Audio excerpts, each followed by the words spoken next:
Rajesh law centre में आप लोगों का स्वागत है।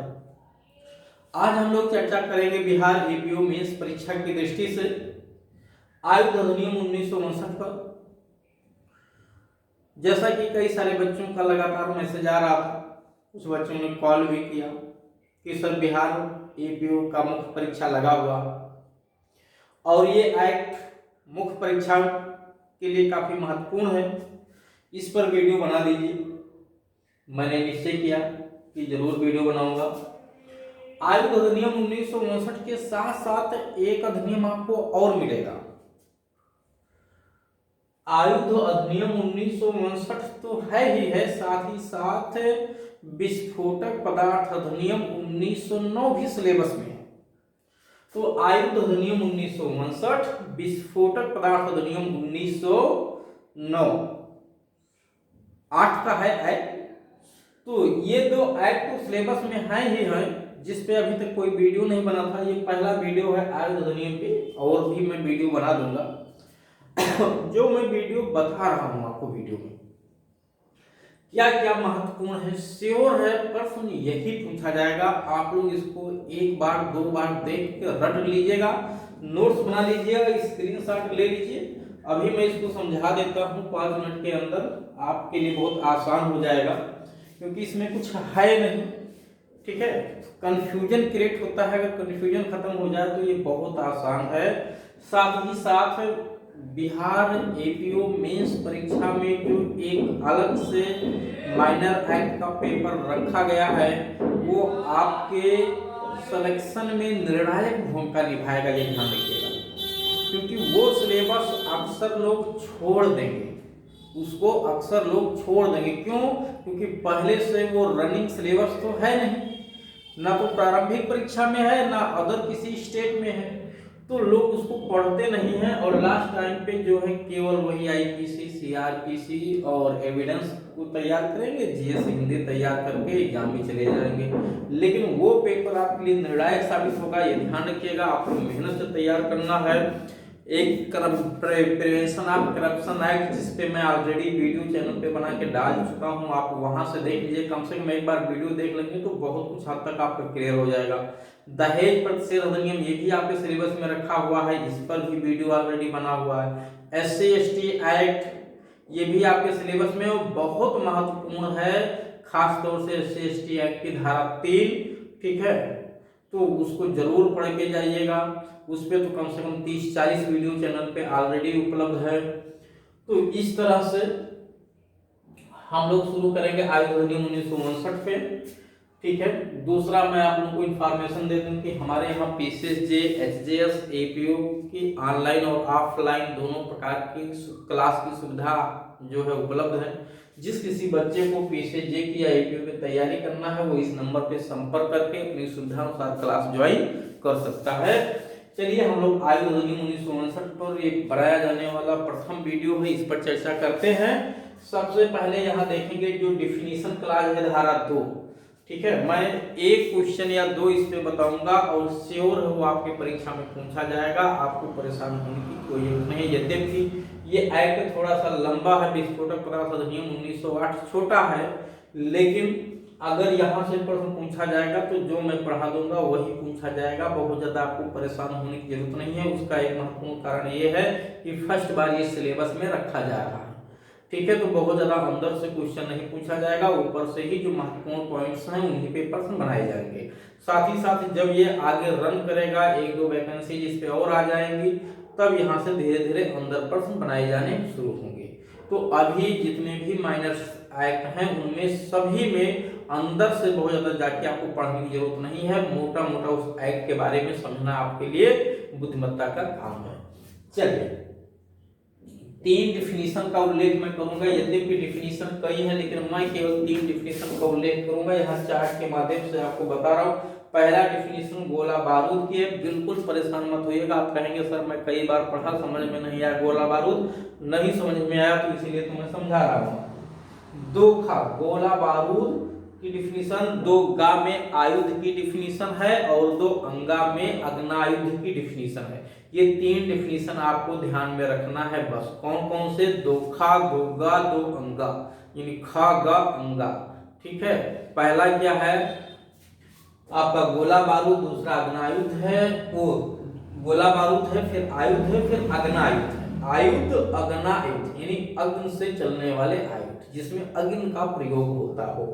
तो सबसे पहले आपको यहाँ समझना क्या है, आयुध और अग्नायुध समझना है। आयुध और अग्नि से चलने वाले आयुध, दो चीजों को समझना है। ठीक है, ये तो बहुत सिंपल है, इसमें कुछ भी नहीं है। साथ ही साथ आयुध या अग्नायुध रखने के लिए क्या परमिशन चाहिए, कब परमिशन चाहिए, क्या बिना परमिशन के हम रख सकते हैं या कि नहीं, साथ में ले जा सकते हैं कहीं कि नहीं। तो परमिशन की बात धारा 3 में कही गई है कि इसके लाने, ले जाने, रखने के लिए हमें परमिशन की आवश्यकता होती है, बिना परमिशन के हम नहीं रख सकते। अगर ऐसा करते हैं तो धारा जो है 25, ये गलत लिखा हुआ है, 2 नहीं होगा, धारा 25 होगा। धारा 25 में इसके लिए सजा लिखा हुआ है, कहाँ पे, 25 में। तो डिफिनीशन 2 में है और इसके लिए लाइसेंस लेने की जरूरत पड़ती है, धारा 3 है। सजा का उल्लेख धारा 25 में किया गया है। यद्यपि मैं धारा 3 और 25 को भी बताऊंगा, लेकिन यहाँ साथ में इसलिए बता रहा हूँ कि एक ही बार में आपके माइंड मेकअप हो जाएगा कि यहाँ गोला बारूद पढ़ना है, आयुध पढ़ना है, अग्नायुध पढ़ना है, और फिर हमें उसके लिए लाइसेंस और ना लिए जाने पे, शर्तों के वायलेशन किए जाने पे सजा का क्या प्रावधान है, इसको हमें देखना है। क्योंकि इस तरह से भी प्रश्न आपसे पूछा जा सकता है कि अग्नायुध से आप क्या समझते हैं, इसके लिए बिना लाइसेंस के जो है इसे प्रयोग किए जाने पे कितनी सजा का प्रावधान है। तो आपको धारा 25 का उल्लेख करना पड़ेगा, क्योंकि यहाँ धारा 2 में तो डिफिनीशन है, यहाँ सजा नहीं लिखा गया। तो सबसे पहले दो चीजें समझेगा, जितने भी हथियार होते हैं वो 2 प्रकार के होते हैं, एक होता है अस्त्र, एक होता है शस्त्र। ठीक है, अब शस्त्र, शस्त्र, शस्त्र का मतलब साथ में। ठीक है, मैं ट्रिक बता रहा हूं आपको कि शस्त्र का मतलब साथ में रखने वाले हथियार। यानी हथियार 2 तरह के होते हैं, ऐसे जिससे हम फाइन कर मारते हैं, और ऐसा हथियार जिसको हम पकड़ के मारते हैं किसी को। ठीक है, जैसे अगर हम किसी को लाठी से मारेंगे, टिंगारी से मारेंगे तो फेंक के नहीं मारते, उसको हाथ में पकड़ के मारते हैं। बंदूक से गोली चलाना तो बंदूक फेंकेंगे नहीं, बंदूक हाथ में ले करके गोली चलाएंगे। तो ऐसे हथियारों को शस्त्र कहा जाता है। शस्त्र, शस्त्र से साथ में, तो जो हमारे साथ में रहे, यानी जिसको हम पकड़ के चलाएं, वो शस्त्र कहलाता है। और अस्त्र का मतलब होता है जिसे हम फेंक कर मारते हैं। तो अस्त्र का मतलब जिसको फेंक कर मारा जाता है, यानी ऐसे हथियार जिसे फेंक कर मारा जाता है उसे अस्त्र कहते हैं। और जिन हथियारों को हम पकड़ के या साथ में रख करके मारते हैं उन्हें शस्त्र कहते हैं। जैसे बल्लम होता है, ठीक है, वो भाला, भाला फेंक कर मारा जाता है, पकड़ के नहीं। तो भाला अस्त्र में आता है। ठीक, भाला किस में आएगा, अस्त्र में आएगा। लेकिन त्रिशूल हो गया, गदा हो गया, गदा को कुंद हथियार कहते हैं क्योंकि उसमें कोई नुकीलापन नहीं होता है। टिंगारी हो गया, ठीक है, तो ये सब क्या है, ये शस्त्र है, इनको पकड़ के हाथ में चलाया जाता है। अब यहाँ जो अग्नायुध है, अग्नायुध का मतलब कि ऐसे हथियार। ठीक है, तो यहाँ जो आयुध था, आयुध का मतलब यही होता है कि ऐसे आयुध जैसे भाला है, टेंगारी है, बलछा है, बल्लम है, त्रिशूल है, ये सब आयुध की श्रेणी में आते हैं। किसकी श्रेणी में, आयुध की। यानी आयुध का मतलब है, सिंपली मोटा समझिए, कि जो उसमें अग्नि का प्रयोग ना हो उनको आयुध की श्रेणी में रखा गया है। वो चाहे फेंक के मारे जाते हों, चाहे हाथ में ले करके मारे जाते हो, इससे मतलब नहीं है। बस ये खुरपी है, गेड़ासा है, हांसिया है, जो किसान अपने कृषक के प्रयोजन के लिए, ठीक है, शिल्पकार के प्रयोजन के लिए यूज करता है, उसको यहाँ अस्त्र में नहीं रखा गया, आयुध में उसको नहीं रखा गया। दोगा की जो डिफिनीशन है आयुध की, उसमें ऐसे आयुध जो अग्नि से चलने से भिन्न हो, ठीक है, अग्नि से यूज होने वाले भिन्न हो, और किसान जो अपने यूज के लिए, खेती के प्रयोजन के लिए जो बना रखा है वो ना हो। इसके अलावा लाठी डंडा भी नहीं शामिल होता है। इसके अलावा गदा है, भाला है, त्रिशूल है, बल्लम है, ये सब जो है आयुध में शामिल माने जाते हैं। ये डिफिनीशन है दोगा की। लेकिन अग्ना युद्ध की मतलब है कि जो आग से प्रयोग होते हैं, जिसमें अग्नि भी प्रयोग होता है, विस्फोटक पदार्थ प्रयोग होते हैं। तो हम लोग पहले अग्ना युद्ध की डिफिनीशन देख लेते हैं कि अग्ना युद्ध में क्या लिखा है। अग्ना युद्ध किसी विस्फोटक या अन्य प्रकार के ऊर्जा से संचालित किए जाने वाले शस्त्र आते हैं। यानी कैसे शस्त्र जो विस्फोटक पदार्थ या अन्य प्रकार की ऊर्जा से संचालित होते हैं वो अग्नायुध कहते हैं। अग्नायुध यानी अग्नि से चलने वाले आयुध। अब इसमें कुछ और भी शामिल है, जैसे तोप है, हथगोला है, ठीक है, रायट है, पिस्तौल है, तरह तरह के। तो अब तो पिस्तौल बंदूकें बन गई हैं, ठीक है, एक से एक बन के। तो अभी इसको मैं समझाऊंगा और जब इसको आप समझ लेंगे तो ये आपकी समझ में आ जाएगा। तो अग्नायुध का मतलब है कि किसी विस्फोटक पदार्थ से या किसी ऊर्जा से संचालित होने वाले ऐसे शस्त्र, ठीक है, जो अग्नायुध की श्रेणी में आते हैं। यानी अग्नायुध का तात्पर्य ऐसे आयुध से है जो किसी विस्फोटक पदार्थ या किसी ऊर्जा से संचालित होते हैं या जिसमें ऊर्जा निकलती है। इसमें और भी कुछ शामिल हैं। क्या शामिल है? जैसे तोपें, ठीक है, तोप में जाहिर सी बात है अग्नि निकलेगी। हथगोले ये भी इसी में आएगा। रायट, पिस्तौल, ये सब बंदूकों की श्रेणी है। पिस्तौलें या अपायकर द्रव, गैस या ऐसी चीजों को छोड़ने के अन्य शस्त्र, यानी जो तोप, हथगोले, पिस्तौल ये तो हैं ही हैं, या ऐसे अपायकर द्रव या गैस को छोड़ने वाले अन्य शस्त्र, ठीक है। देखो लिखा था अन्य शस्त्र, जो अपायकर द्रव, गलत द्रव, जहरीले द्रव को छोड़ते हैं या गैस छोड़ते हैं जो नुकसान होता है, ठीक है, स्वास्थ्य को नुकसान होगा, शरीर को नुकसान होगा, जान जा सकती है, वो भी शस्त्र की श्रेणी में आते हैं। उसके बाद लिखा है चमक या आवाज को जो नियंत्रित, चमक या आवाज को जो नियंत्रित करने वाले साधन हैं, ठीक है, यानी जो अग्नायुध में तोप, हथगोला, राइट, पिस्तौल ये सब चीजें हैं, इनकी चमक को, इनकी आवाज को नियंत्रित करने वाले जो उपसाधन हैं वो भी अग्नायुध की श्रेणी में आते हैं। फिर लिखा है विनिर्मित करने के लिए मशीनरी, और इन्हीं अग्नायुधों को निर्माणित करने वाली, विनिर्मित जो मैन्युफैक्चरिंग जहां की होती है उसके जो मशीन्स हैं वो भी अग्नायुध की श्रेणी में आते हैं। फिर लिखा है तोपों को चढ़ाने, परिवहन की गाड़ियां या मंचाग, यानी तोपों को चढ़ाने के लिए, तोपों को ले जाने के लिए जो साधन प्रयोग में किए लाए जाते हैं वो सब भी अग्नायुध की श्रेणी में आते हैं। यद्यपि वो तो अग्नायुध नहीं है, फिर भी उनको भी अग्नायुध की श्रेणी में मान लिया गया, क्योंकि अगर उसे भी कहीं लाएंगे, ले जाएंगे बिना परमिट के तो भी अपराध है। तो अपराध के संदर्भ में उन्हें भी अग्नायुध माना गया।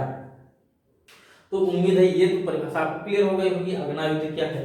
अब अग्नायुध के संदर्भ में यहाँ गोला बारूद लिखा है, किसी अग्नायुध के लिए गोला बारूद अभिप्रेत है, ठीक है। यानी गोला बारूद का मतलब क्या है कि अग्नायुध के लिए जो गोला बारूद उसमें यूज होता है, ठीक है, उसी को गोला बारूद कहा गया है।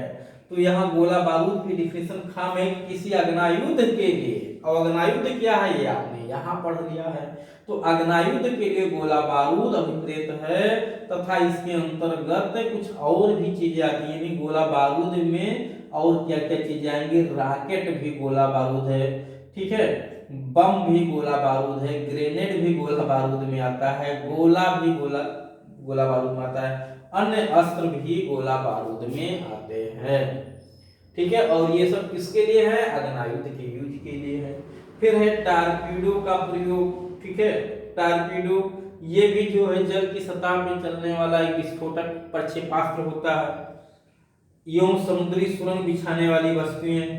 फिर है अन्य विस्फोटक पदार्थ, चाहे वो अग्नायुध के साथ उपयोग हो या ना हो, यानी अग्नायुध के साथ उपयोग हो या बाद में आगे पीछे यूज हो, वो भी गोला बारूद की श्रेणी में आएंगे।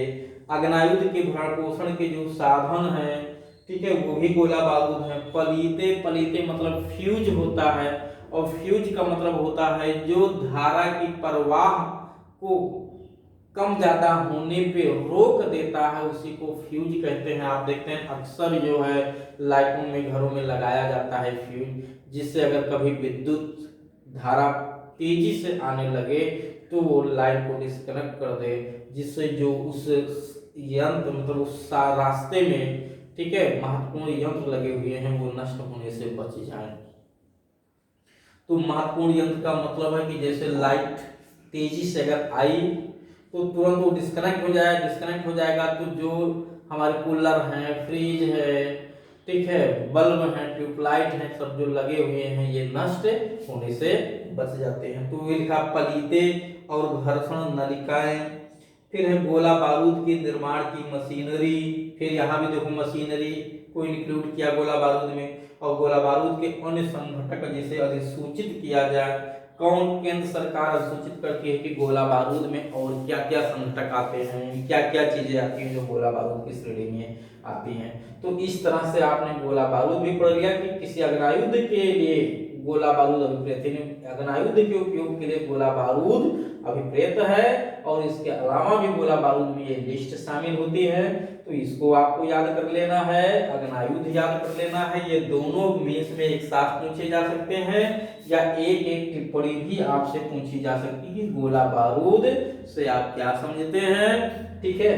बिना प्राधिकार के उपयोग करने पे दंड का क्या प्रावधान है, तो धारा 25 और 2 आपको लिखना पड़ेगा। ठीक, अग्नायुद्ध केवल पूछेगा तो अग्नायुद्ध भी आप लिख लीजिएगा। गोला बारूद एवं अग्नायुद्ध से क्या समझते हैं, तो दोनों को एक साथ लिखिएगा। पहले इसकी डिफिनेशन बताइएगा, फिर इसकी डिफिनेशन बताइएगा। ठीक, तो दंड और जो है लाइसेंस की बात धारा 3 और 25 में की गई है। तो चलिए, उम्मीद है कि आप लोगों को ये बात समझ में आई होगी, और अब मैं इस पे और भी वीडियो बना दूंगा जो मुझे महत्वपूर्ण लगेगा आपकी परीक्षा की दृष्टि से। लेकिन जो समझाया हूँ इसको जरूर देख लीजिएगा। साथ ही साथ जो और माइनर एक्ट हैं वो इस चैनल पे उस पे वीडियो बनाया जा चुका है, वहां से देख लीजिएगा आप लोग। और उसके बाद अगर कोई चीज लगता है कि कुछ छूट गया तो आप लोग कमेंट के माध्यम से अपना सुझाव भी दे सकते हैं।